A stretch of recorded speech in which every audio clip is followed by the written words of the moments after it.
Oi, pessoal, boa noite. Muita paz a todos. Que Jesus nos abençoe. Muito bem, pessoal. Estamos na hora, né? 20 horas. Vamos dar uma paradinha aqui. Vamos iniciar. Boa noite a todos. Sejam bem-vindos. Um grande abraço, tá? Espero que esteja dando para ver e ouvir certinho aí. E vamos lá, né? Vamos começar o estudo da noite. Então, fechemos os olhos, abramos o coração. E vamos rogar, Senhor Jesus, que nós possamos ser como o homem prudente, que possamos estruturar a nossa casa sobre a rocha, sobre a fé incondicional em Ti, em Deus, nosso Pai Criador, em todas as forças superiores da vida que nos dirigem, nos protegem, nos impulsionam para o alto. Ajuda-nos, Senhor, a fazermos de cada dia uma nova possibilidade de engrandecer o nosso sentimento, o nosso pensamento e também as nossas atitudes baseadas no amor, baseada nas virtudes que temos aprendido no estudo do Evangelho, em todos os demais estudos que fazemos, sozinhos ou acompanhados. Que a luz do Teu amor envolva todos os corações a nós conectados neste momento e que nós tenhamos força para resistir às dificuldades, aos arrastamentos e força para fazermos as escolhas mais acertadas ao longo da vida. Abençoa, Senhor, todos os irmãos desencarnados, todos aqueles que não souberam viver a vida material com o necessário equilíbrio e que foram surpreendidos pela morte, ou melhor, foram surpreendidos pela vida após a morte e se encontram perplexos diante da realidade que nem de longe supunham existir. Que eles possam, Senhor, despertar para as leis divinas, despertar para o Teu amor e encontrarem um roteiro certo para suas almas. Abençoa todos aqueles que estão com os nomes na área de texto, sejam visitados, sejam amparados, sejam iluminados, Senhor. E que Teu amor nos envolva no nosso estudo, na nossa compreensão, no nosso discernimento, hoje e sempre. Que assim seja. Muito bem, pessoal, vamos lá, né? Vamos dar continuidade aos nossos estudos do Espiritismo, né? Nós estamos aqui todas as noites estudando a literatura espírita, né? Hoje nós temos o livro Momentos de Saúde e de Consciência, do espírito Joana de Ângeles, através do médium Divaldo Pereira Franco. 47º dia de estudo, é um livro de psicologia transpessoal na visão espírita. Tá? Então vamos lá, né? Capítulo 10 hoje, nós vamos começar Reencarnação e Consciência. Reencarnação e Consciência. Aí a Joana de Ângeles começa nos dizendo, né?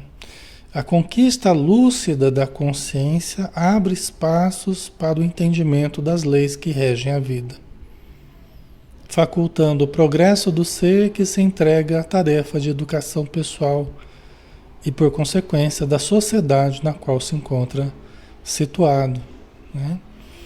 Então, olha só, a conquista da consciência abre espaços para o entendimento das leis que regem a vida. Né? Porque é importante a gente conhecer as leis materiais, né? Senão a gente pode acabar errando, né, com relação às leis materiais. Mas mais importante ainda é nós conhecermos as leis que regem a vida. As nossas leis materiais, elas se alteram conforme a época, conforme o lugar, conforme o país, mas as leis divinas não.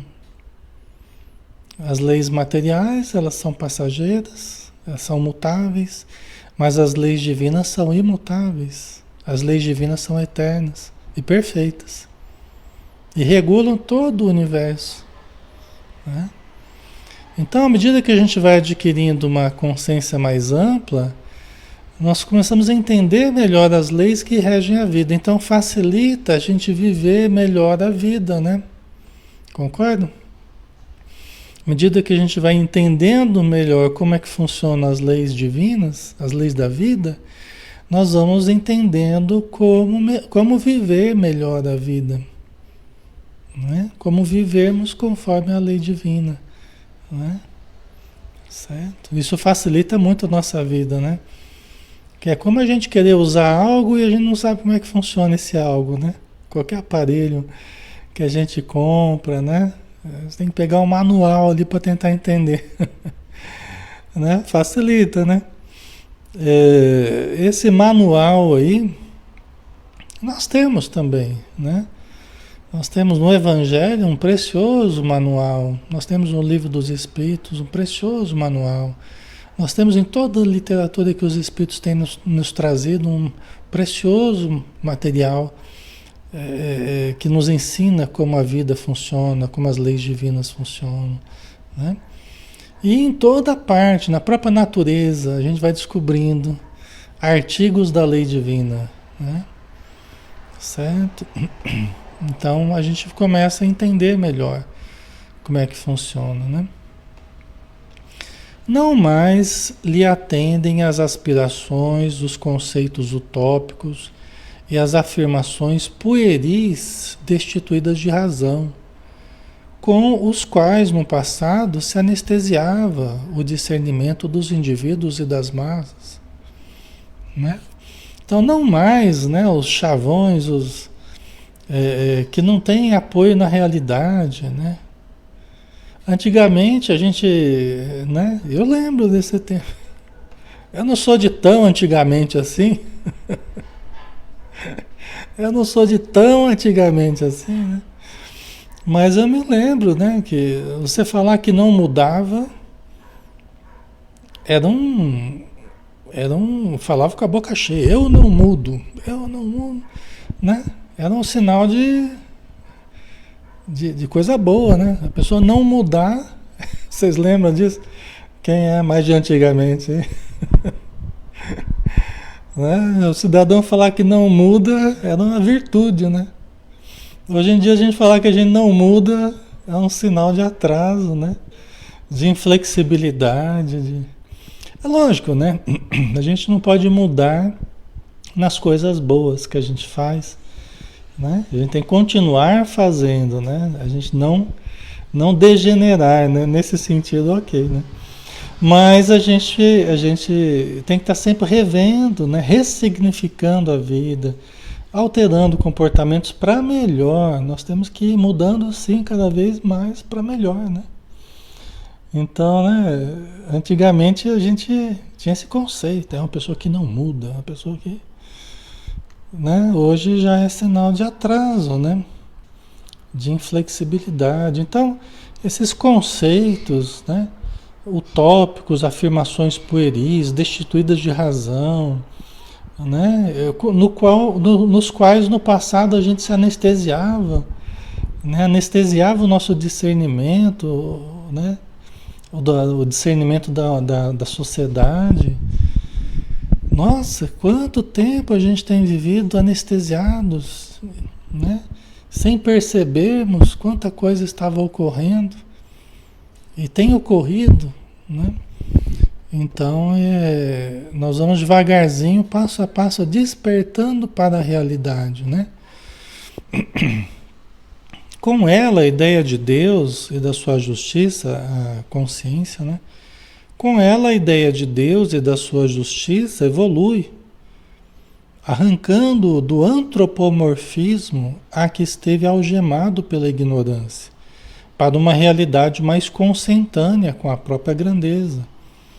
Então, um dos conceitos, né, que tem servido de base para o pensamento humano há tanto tempo, com relação a Deus, por exemplo, a ideia essa visão antropomórfica de Deus. E que aqui ela está colocando, né? Então, com ela, com a consciência, a ideia de Deus e da sua justiça evolui, arrancando do antropomorfismo. O que é o antropomorfismo? É a gente enxergar Deus à nossa semelhança. Alexandre, mas nós fomos criados à imagem e semelhança de Deus, então é diferente. Nós atribuirmos a Deus a nossa condição é diferente de nós termos sido criados à imagem e semelhança de Deus. Ora, Deus é espírito. Nós fomos criados como espíritos, à imagem e semelhança de Deus. Lógico que nós fizemos uma evolução, né? Mas nós somos essencialmente espíritos, nós não somos essencialmente matéria, né? Então sim, fomos criados à imagem e semelhança de Deus. Mas o que ela quer dizer, e que realmente faz sentido, é que a gente tem visto Deus como um homem, né? E às vezes até tão falível quanto nós, né? A ira de Deus, né? Ai, é. Deus me abandonou, Deus está me perseguindo, Deus vai fazer um povo matar o outro povo lá, né? A gente sabe que isso aí não dá nem para falar qualidades, né? Mas são características nossas do ser humano que a gente acaba enxergando Deus à nossa imagem, né? Então a gente sempre fez isso ao longo da história, né? Conforme a gente foi evoluindo o nosso pensamento, nós vamos evoluindo a nossa visão que nós temos da vida, de Deus, né? Da criação. Quanto mais nós avançamos no conhecimento e na moralidade, mais nós vamos enxergando Deus cada vez maior, né? Cada vez mais sábio, mais perfeito, né? Na verdade, somos nós é que estamos nos aperfeiçoando. Deus sempre foi Deus. Sempre foi perfeito em todas as qualidades, em todas as suas características. Muitas delas a gente nem conhece, né? Porque a nossa cabecinha de purunga, a nossa cabecinha nem cabe, na verdade, o que é Deus, né? A gente tenta lá investigar, Allan Kardec foi tentando investigar lá, os espíritos tentam nos ensinar algumas coisas, mas nós sabemos que é apropriado à nossa inteligência é muito limitada ainda, né? Deus é muito mais do que a nossa capacidade de compreender hoje, né? Então aí é mais lógico a gente falar que nem Sócrates, né? Só sei que nada sei, né? É mais sábio a gente assumir que, na verdade, a nossa ideia sobre Deus é muito ingênua, muito pequena ainda, né? Diante da realidade do que, de fato, Deus deve se constituir, né? Então, mas nós vamos mudando essa visão antropomórfica, né? Nós vamos parando de ver Deus como um homem. Aí a gente imaginava Deus como um velhinho lá, sentado no trono, escrevendo os atos de todo mundo, já pensou? Escrevendo os atos de todo mundo, né? Aplicando as penas, né? Quer dizer, a imagem nossa, né? A imagem nossa, né? Atribuindo a Deus, né? E aí como a nossa visão vai aumentando, Deus passa a ser o Deus do universo, o Deus dos universos, né? O Deus da criação infinita aí. Até agora, recentemente, os cientistas estão se questionando se o universo é finito ou infinito. Porque até bem pouco tempo atrás eles falaram, não, o universo é finito. Agora estão voltando a questionar de novo. Não sei se vocês viram, mas estão questionando de novo se o universo é finito ou infinito. Está na pauta da vez de novo. Porque estão chegando à conclusão que não é bem assim, não. Que não é finito como a gente imaginava. Tem coisas erradas aí que estão demonstrando o contrário. Então, você vê que coisa, né? Como é que o nosso pensamento vai mudando, mas aquela coisa grandiosa vai, né? Vai se mantendo lá, firme, né? Que é a ideia de Deus, né? Então, com ela a ideia de Deus, né? Com a consciência a ideia de Deus e da sua justiça, que é uma coisa também muito importante, evolui arrancando-o do antropomorfismo a que esteve algemado pela ignorância, para uma realidade mais consentânea com a própria grandeza, né? Hoje a gente entende no Espiritismo as leis divinas, lei de ação e reação, lei da reencarnação, né? A lei da pluralidade dos mundos habitados, a imortalidade da alma, comunicação com os espíritos e tantas outras leis, né? Então, mais consentâneas com a própria grandeza da vida, né? Da evolução dos seres, né? Os velhos tabus, como efeito, cedem lugar aos fatos que podem ser considerados e examinados pela investigação, produzindo amplas percepções de conteúdos que enriquecem a compreensão, né? A fé raciocinada, né? A fé que analisa, que não tem medo da pergunta, né? A fé que não tem medo de dizer que não sabe também, mas que procura saber, procura compreender, procura pesquisar. Assim é o Espiritismo. O Espiritismo ele surgiu da dúvida, ele surgiu do questionamento. Nenhum livro poderia ser mais simbólico, né? Como pedra angular do Espiritismo do que o Livro dos Espíritos. Perguntas e respostas, né? O Espiritismo surgiu do questionamento, né? Por isso que dentro do Espiritismo a gente não tem receio do questionamento. Pode questionar, nem tudo a gente vai saber responder. Mas o questionamento é muito importante para que a gente busque respostas e essas respostas surgindo, elas geram outras dúvidas, né? É o próprio pensamento científico que não se encerra, né, numa resposta. Uma resposta produz outras perguntas e as perguntas outras respostas e é um processo dialético aí, né? Um processo dialético que nos faz aperfeiçoar o entendimento, né? Isso é que é o legal, né? Isso é que é o legal. Não tem fim, né? O conhecimento, a busca do entendimento não tem fim, né? Não existe termo para isso, né? Então nós vamos moralmente evoluindo, vamos intelectualmente evoluindo, vamos nos purificando, vamos ampliando a visão da vida, o entendimento das leis divinas, né, Cloreci? Sempre temos algo a aprender, com certeza, né?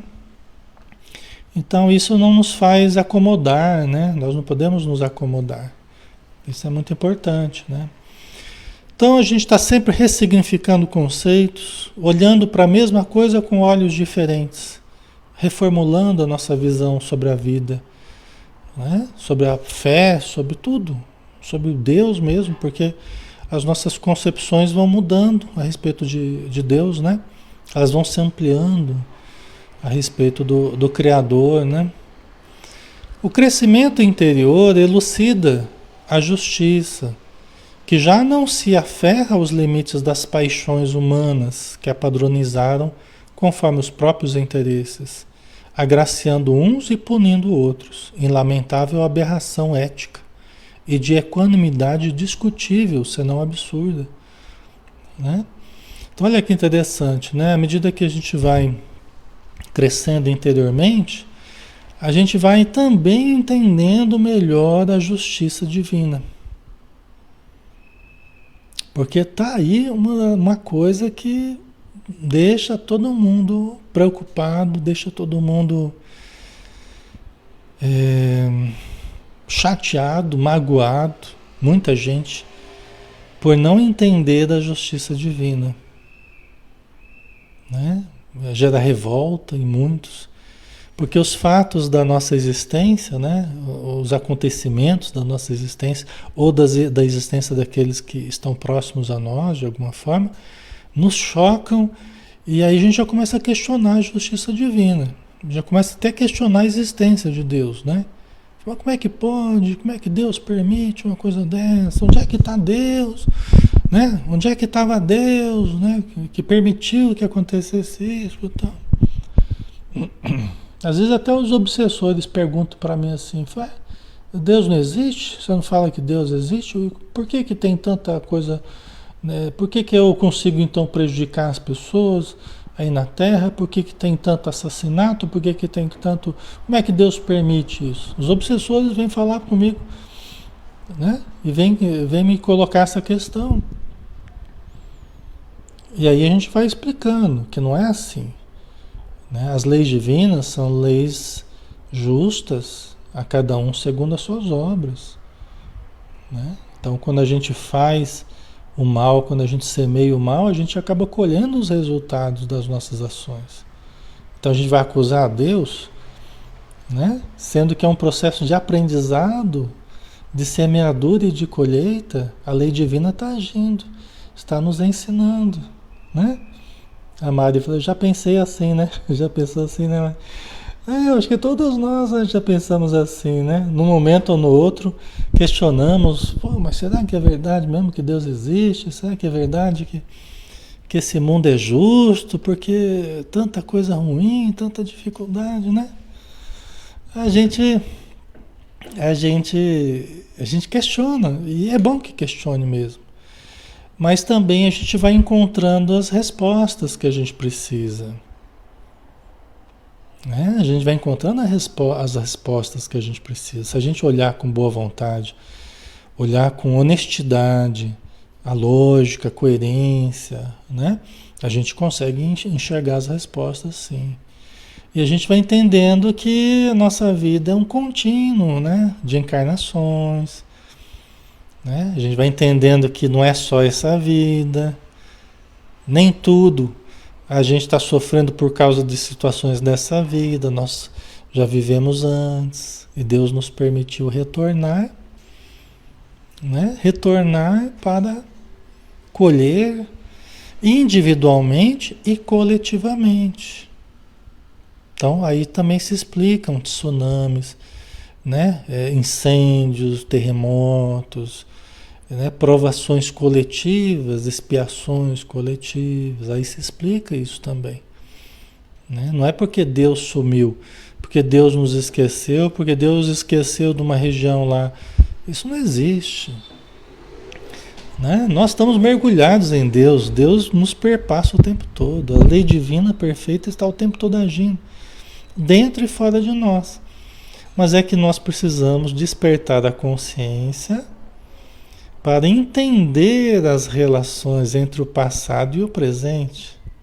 Então, às vezes a gente julga de uma situação, mas a gente não sabe. A gente analisa no espaço-tempo de 50 anos, 30 anos, que é a idade que eu tenho, 53, né? Quer dizer, a gente julga pelo intervalo de tempo que a gente tem, as informações, mas aquelas pessoas não viveram só 50 anos, 60 anos, elas estão vivendo faz milênios e milênios, entendeu? Então, a providência divina junta as pessoas, né? Que precisam passar por provações coletivas, estão ali naquela região, reencarnam naquela mesma região, pegam o mesmo avião, né? O mesmo trem, naquela hora, as coincidências. Outras não eram para ir, não vão, né? Porque também não fazia parte daquilo. Estavam se programando, mas de última hora. Porque não faziam parte daquela provação, daquela expiação, né?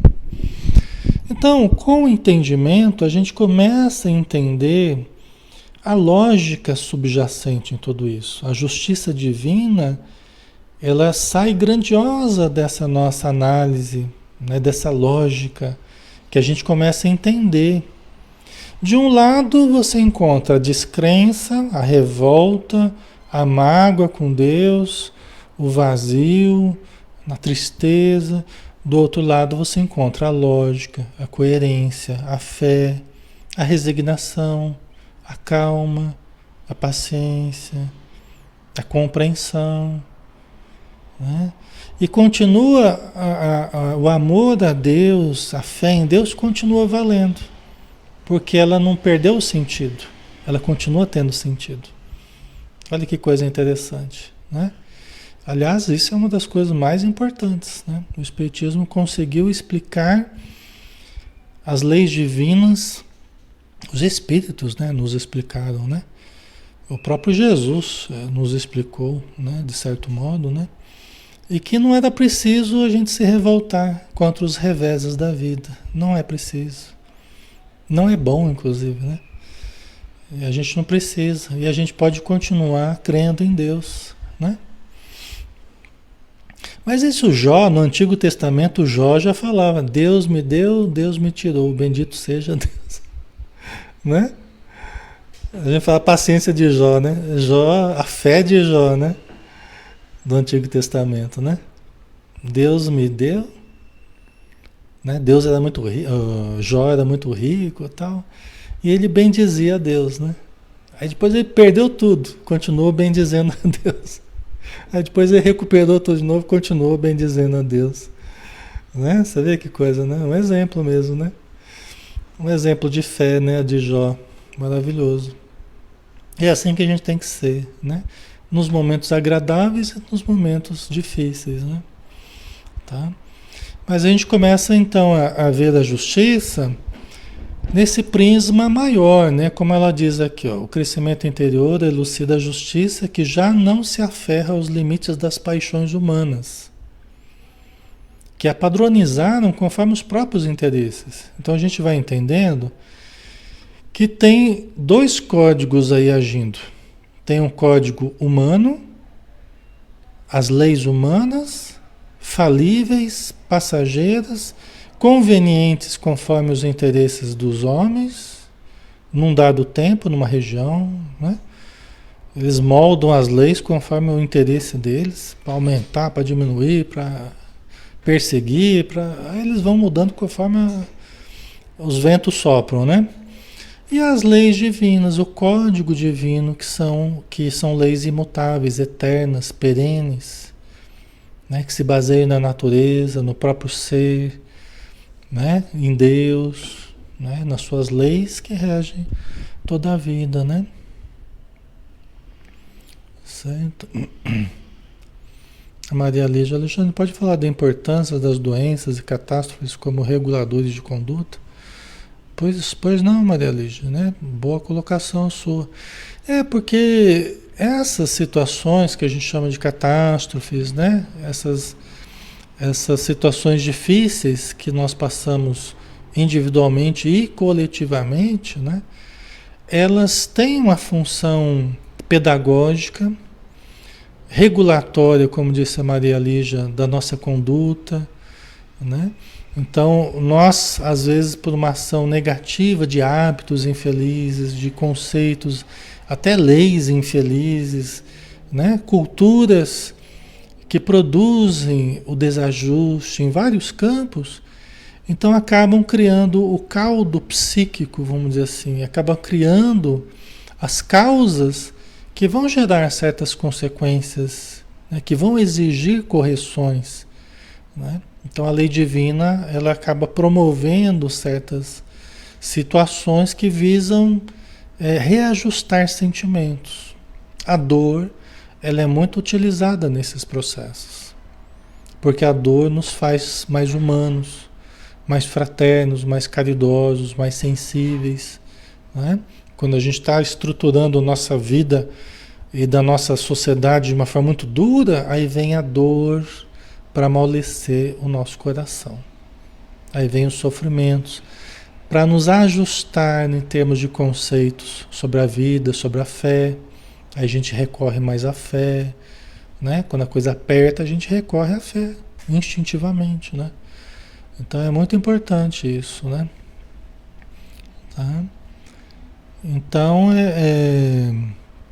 se a gente olha só a justiça para o lado material, a gente vai ver isso aqui, né? Os próprios interesses, agraciando uns e punindo outros, em lamentável aberração ética, e de equanimidade discutível, senão absurda, né? Então, isso aqui é bem verdade, né? Em todos os tempos, né? Agora, a justiça divina, não. Aí a gente não vê erro. E é muito interessante, porque quando a gente pega os livros espíritas, e os espíritos vão explicando a relação entre a encarnação passada e o presente, a aplicação da justiça, conforme as atitudes do passado, o reflexo no presente, a gente se queda boquiaberto, a gente se queda espantado com a meticulosidade da lei divina, quase que matemática, né? Quase que matemática a lei divina nos fazendo passar, né? Experimentar aquilo que a gente fez o outro passar, né? Então isso é profundamente pedagógico, né?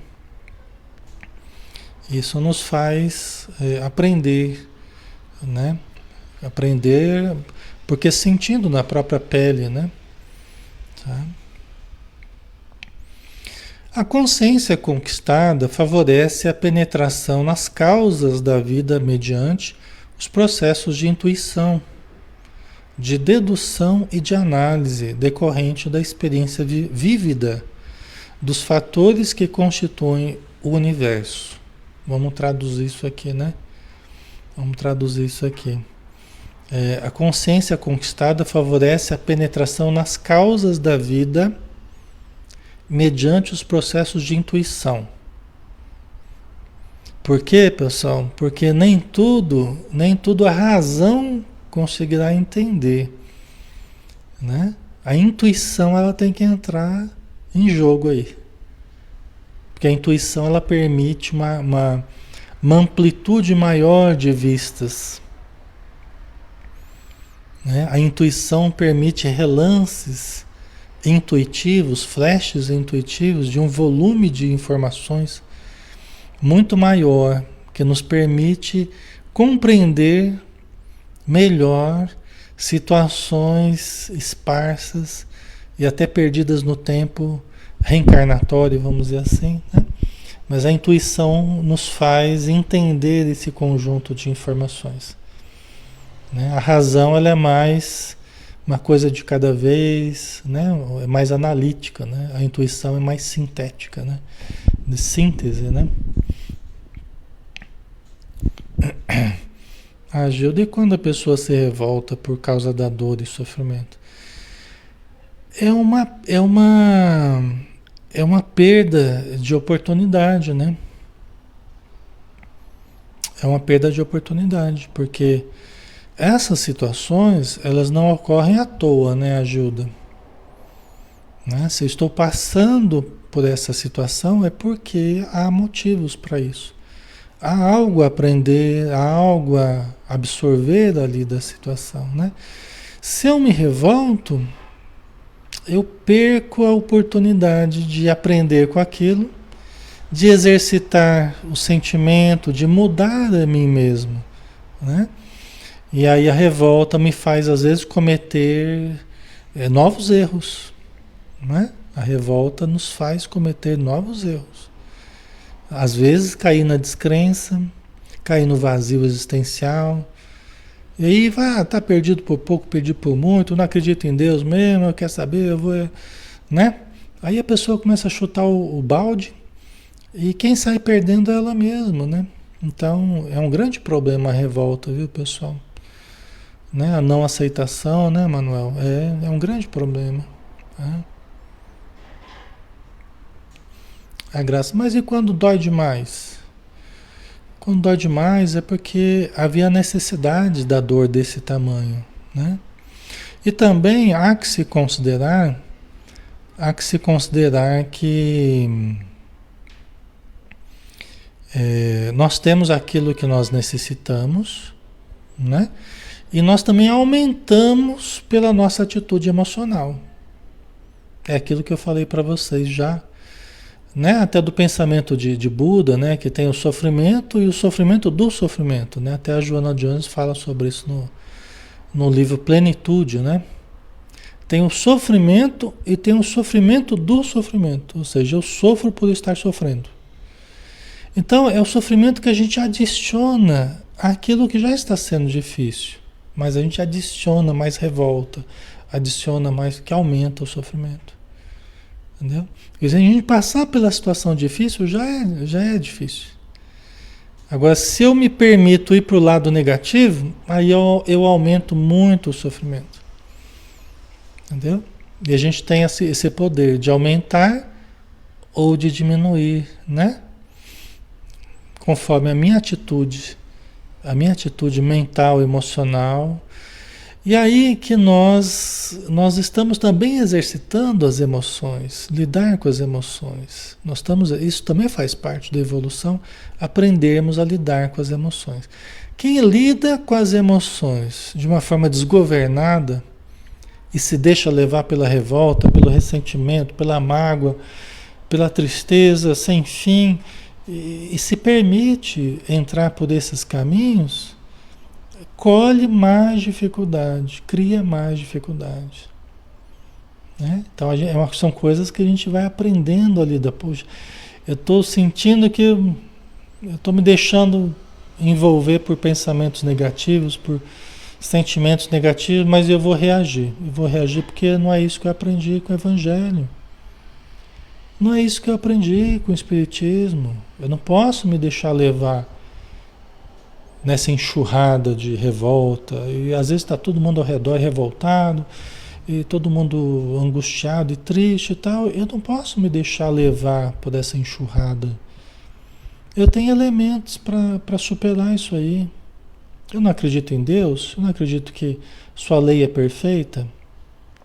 Eu não acredito que ninguém sofre injustamente, porque Deus não permitiria que as pessoas sofressem injustamente, a não ser que fosse para dar um exemplo, para dar uma missão, né? No caso de Jesus, né? Logicamente, né? Nos deu uma lição, nos deu um exemplo, né? Mas nós, quem somos nós, né? Com o passado todo a espiar aí, né? Um passado cheio de erros aí, quem somos nós? Né? Então a gente tem que lembrar disso. E aí a gente se acalmar, fala, puxa vida, ó, quer saber? Deus sabe mais do que eu. Deus sabe o que eu preciso e eu geralmente nem sei o que eu quero. Então, que seja feita a vontade de Deus, a qual eu me submeto, confiante. Né? Humildemente eu me submeto. Né? Certo? Tudo aquilo que a gente fez para os outros, nós acabamos sofrendo. Todos os tipos de problemas, pessoal, tá? Não precisa muito entrar em detalhes em todas as mazelas do mundo, não precisa a gente entrar em detalhes, né, de tudo que já fizemos, mas pelos tipos de problemas que a gente vê no dia a dia aqui, já dá para imaginar o que foi, entendeu? Certo? Por mais difíceis que sejam, né? Mas guarda a relação, né? O que passamos aqui guarda a relação com o que fizemos, né? E embora todos nós possamos sentir dor, tristeza, nós podemos sentir e sentimos. Alexandre, mas você cultiva evangelho, você não pode sentir isso, você não pode... nós podemos sentir qualquer coisa. Nós podemos sentir, nós não somos perfeitos, nós podemos sentir qualquer coisa. O problema não é sentir. O problema é o que eu faço com o que eu sinto. Novamente, eu já falei várias vezes para você. O problema não é sentir. O problema é o que eu faço com o que eu sinto. Eu posso sentir tristeza, desânimo, angústia, e eu percebo, puxa, eu estou sentindo isso. Eu estou sentindo isso. Tá, ok. Eu quero continuar sentindo isso? Ou não? Não. Então, eu não vou ficar cultivando isso. Como é que eu faço para sair desse sentimento? Como é que eu faço para sair desse... Então, vamos usar os recursos que a gente tem? Vamos pedir ajuda para Deus? Vamos orar? Vamos ler alguma coisa? Vamos meditar? Vamos, né, conversar com alguém, desabafar? Vamos usar recursos para sair desse sentimento?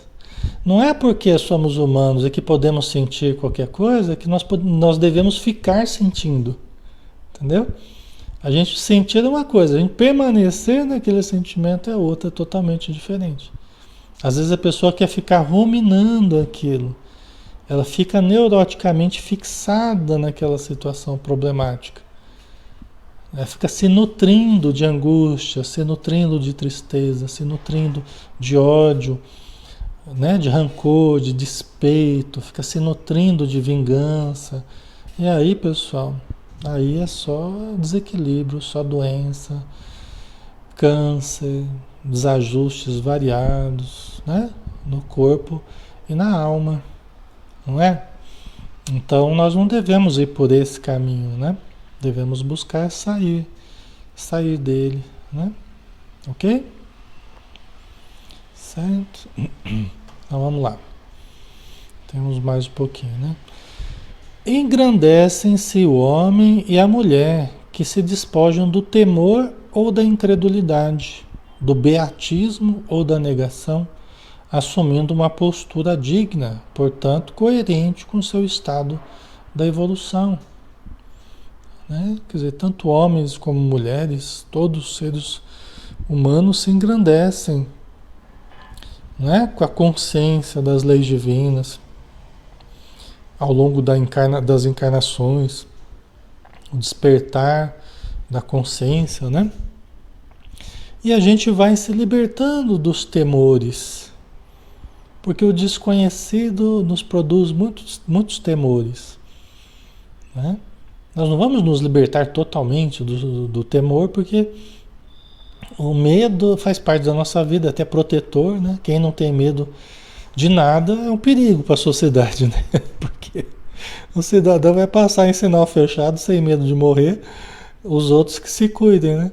Então faz parte a gente ter um medo básico, que é o medo, é o instinto de conservação, né? Agora, quantos medos, quantos temores nós temos cultivado por pura desinformação, por ignorância mesmo, né? Das leis divinas, por ignorância a respeito da morte, né? A respeito da mediunidade, a respeito da existência dos espíritos e tudo mais. Né? Quantos temores infundados até a gente tem cultivado, né?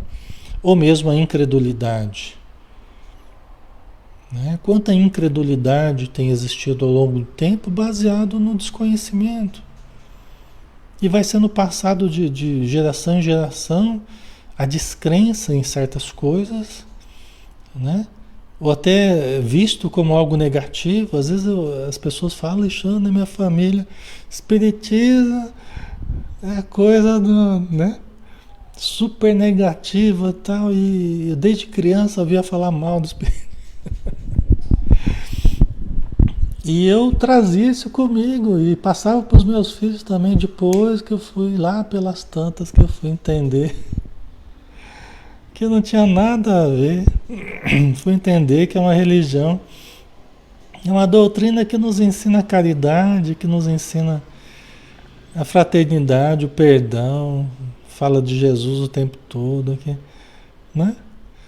Eu fui entender que não era nada daquilo que me passavam. Mas veja que é o entendimento, né? Enquanto a gente só fica reproduzindo um discurso que a gente ouviu daqui e fica passando para frente, aí, né? A gente só fica reproduzindo esse discurso, né? Mas a gente tem que estudar, quer dizer, aí quando você se permite participar, ou ler alguma coisa, ouvir, entender, aí você vai vendo que não tem nada a ver com, né? Não tem nada a ver com aquilo que a gente imaginava, né? Certo? Eu tinha um amigo que ele morria de medo, né? Uma certa simpatia, assim, era muito católico, família muito católica, tá? E ele tinha uma certa simpatia, ele gostava desse assunto e tal, mas ele morria de medo, né? Aí eu peguei um dia: vamos lá no centro, vamos no centro. Aí fomos de carro lá, a gente tinha a chave do centro, né? Porque tava sempre entrando e saindo lá. Aí abriu o centro, assim, ele tava meio preocupado, meio tremendo, assim, meio, né? Aí a hora que eu abri a senha do salão principal, né? Aí ele olhou assim, né? Aí viu como se fosse uma sala de aula, assim. Um quadro negro, assim, no fundo. As cadeiras enfileiradas, assim, né? Era tipo aquelas cadeiras de cinema de antigamente. Tudo juntinha, né? De madeira, coladinha uma na outra, assim. Aquelas fileiras, assim. Umas 70 cadeiras, mais ou menos. Aí ele olhou assim, falou, parece uma sala de aula, né? Falei, pois é. Onde é que tá as galinhas pretas pulando aí? Onde é que tá os atabaques? Não tem, né, pessoal? Só tem no... Antes da internet, antes de surgir a internet, site, né, essas mídias todas, o sonho que eu tinha, eu almejava, puxa vida, o meu sonho era fazer aqueles cartazes que a gente colocava nas paredes, nos murais assim. O meu sonho era ir nas casas espíritas e tirar as fotos dos ambientes de dentro das casas e colocar naqueles pôsteres, para colocar em lugares na cidade, assim, para as pessoas verem que não era nada daquilo que elas imaginavam da casa espírita, entendeu? Para ver que todas as casas espíritas lá, kardecistas, né, as casas espíritas do espiritismo mesmo, que não tinha nada a ver com o imaginário do pessoal. Esse era o meu sonho, né? Graças a Deus veio a internet aí, e qualquer casa espírita hoje tem seu site, tem a sua página, as fotos estão lá da sala de evangelização, do salão de palestra, de reunião mediúnica, tá lá. Hoje em dia as pessoas podem ver e foi muito bom, porque eu acho que tirou muito daquilo, né, que as pessoas tinham assim, de uma visão meio distorcida, né, do que era a casa espírita, né? Então hoje está tudo aí aberto, tudo, né, muito visível assim para as pessoas, né? Então, assim, engrandece-se o homem e a mulher que se despojam do temor ou da incredulidade, do beatismo, da gente ser beato, né? Da gente ser exagerado na nossa crença, da gente ser fanático, até irracional às vezes com relação à crença, não no sentido bom, mas no sentido negativo mesmo, né? Do beatismo, que seria a exaltação religiosa, né? Que os espíritos tratam com muito cuidado quando a gente está em exaltação religiosa, né? Porque nós precisamos tomar muito cuidado com essas grandes oscilações, né? Tudo que é excedente, manias, né? Tudo que é demais, a gente precisa tomar cuidado. Até no trato com coisas religiosas, no trato com, né, com a fé, com a crença das pessoas, nós precisamos tomar cuidado, porque às vezes as pessoas saem da realidade mesmo, né? Então precisa ter o pé no chão, né?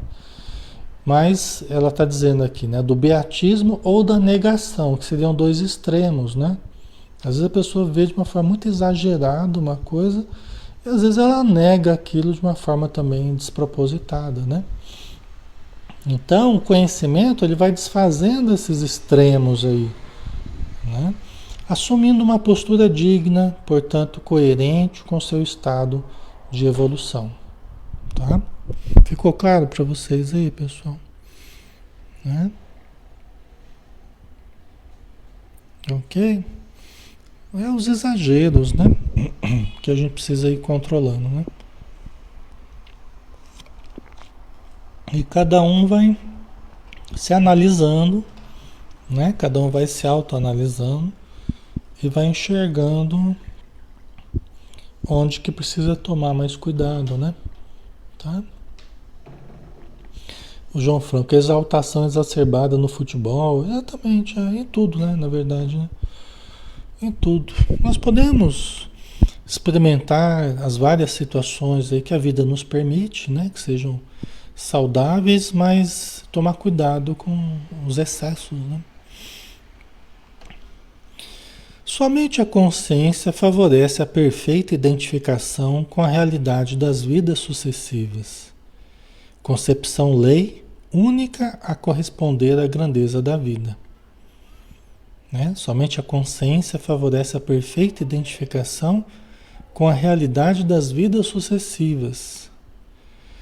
Então, pessoal, é o entendimento superior, né? O despertar da consciência que vai nos permitindo entender a realidade das vidas sucessivas. Porque as vidas sucessivas não são um conceito apenas, elas são uma realidade biológica. Ah, Alexandre, mas eu achei que as vidas sucessivas eram só dos espíritas. Não, Deus me livre. Só, vocês estão juntos nessa, todo mundo está junto nessa. Só os espíritas reencarnados, pô, aí é perseguição, né? Tô brincando, né? Reencarnação é algo excelente, né? A reencarnação é algo excelente. É através da reencarnação que a gente evolui, né? Mas é para todo mundo, entendeu? Não é só para quem acredita. É, tanto que no plano espiritual tem muita gente que era descrente e que está aguardando uma nova reencarnação. Tem muita gente que continua descrente lá no plano espiritual, muitas vezes sofrendo, né? E aguardando uma nova encarnação, né? Mas não adianta reencarnar e desencarnar, né? É só com o tempo que a pessoa vai despertando para a realidade da crença, né? Da fé em Deus, né? Por isso que tudo isso que a gente faz aqui, que a gente estuda, pessoal, é uma construção extremamente importante. Porque a gente pode desencarnar, reencarnar, desencarnar, reencarnar e não vir a trabalhar esses conceitos aqui. Não vir a entender nada disso. Não despertar para o entendimento sobre Deus, para a reencarnação, lei divina. E, ó, na verdade, a gente tem feito isso há milênios. Agora que nós estamos despertando para isso. Vocês entendem?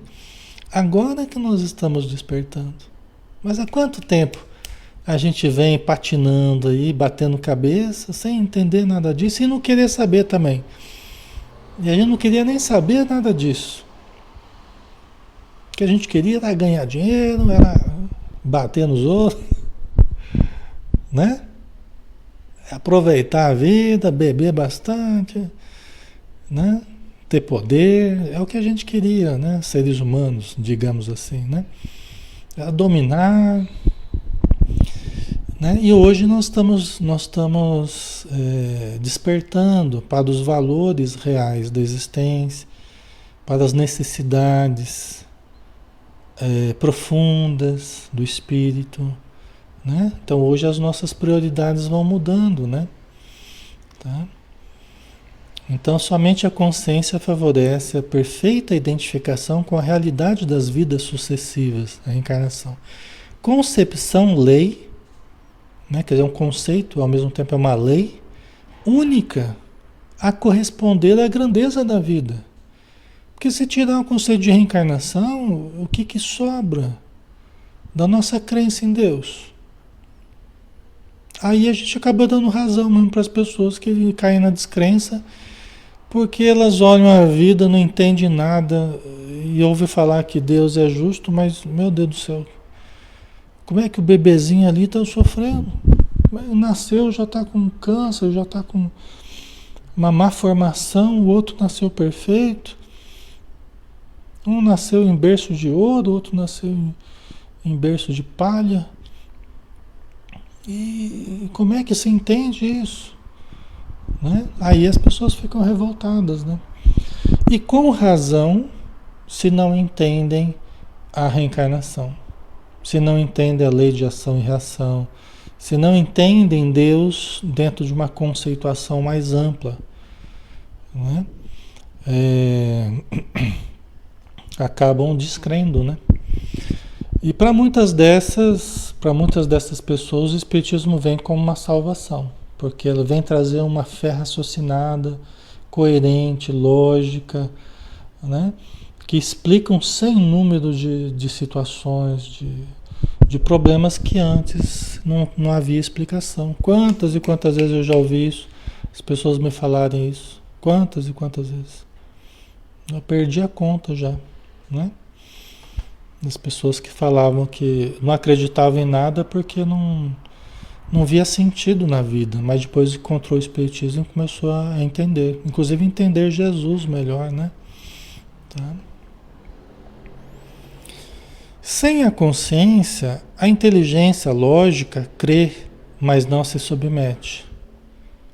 A emoção aceita, porém receia os impositivos do estatuto da evolução, no qual está o mecanismo reencarnacionista. Não é? Então, sem a consciência, a inteligência lógica crê, mas não se submete. Então aqui ela está indo até mais longe, né? Então ela está dizendo assim, ó, você pode até ser espírita, você pode até entender a lógica da reencarnação, vamos supor, da lei divina. Mas se você não despertou a consciência ainda, que não é apenas o entendimento, mas é a prática, né? É a decisão pela prática do correto. Né? Isso que eles chamam de consciência de fato. Né? É aplicação. A inteligência lógica crê, mas não se submete. Aí você vai encontrar espírita também revoltado. Você vai encontrar, né, pessoas de todas as crenças, aí, inclusive espíritas, que às vezes a coisa é mais disfarçada, mas continua havendo uma não confiança na lei divina. Continua havendo uma não entrega de fato às leis divinas. Né? Porque no fundo a pessoa ainda descrê. No fundo ela ainda não se submete. Né? Ela não quer, né? Ela ainda está brigando com a vida, ainda está brigando com Deus. Né? Ela até entende, mas ela não entende para ela, não aceita para ela aquilo. Por que comigo? Né? Então, aí vai longe a coisa, né? Certo, pessoal? Né? A emoção aceita, porém receia os impositivos do estatuto da evolução, no qual está o mecanismo reencarnacionista. Né? Às vezes até eu aceito, a emoção aceita, mas eu receio o mecanismo da reencarnação. Quantas pessoas falam assim, eu não quero reencarnar mais não. Só perguntar aqui para vocês, vamos fazer uma enquete aqui. Quem quer reencarnar aqui? Levanta a mão. Quem não quer reencarnar, coloca um dedinho para baixo assim. Vamos fazer uma enquete rapidinho aqui. Quem quer reencarnar, coloca o dedinho para cima. Quem não quer, coloca o dedinho para baixo.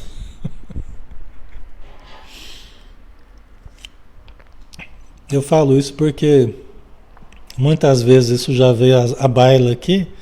E muitas vezes as pessoas já demonstraram a insatisfação, né? Com ter que reencarnar mais ainda, né? Até a gente brinca, a gente pode até não querer, mas nós vamos precisar ainda reencarnar, né? Muitas vezes ainda, né? Agora você está aceitando, né, Gorete? Então, você vê, já está evoluindo aí. Alguns ainda estão no eu não, né? Alguns já estão no eu quero, dedinho para cima, dedinho para baixo, tem de tudo aí. Então é isso, né? É isso que eu estou dizendo, a gente receia os impositivos da evolução, o mecanismo reencarnacionista, né? Então nós precisamos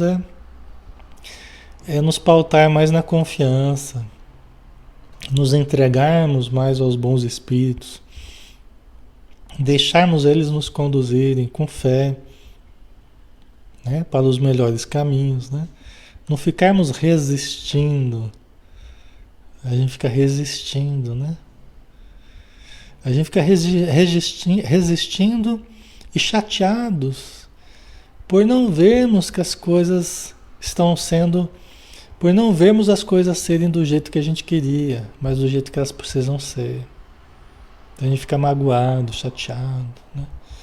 Mas com o tempo a gente vai entendendo, a gente vai aceitando, a gente vai, né? A gente vai seguindo adiante.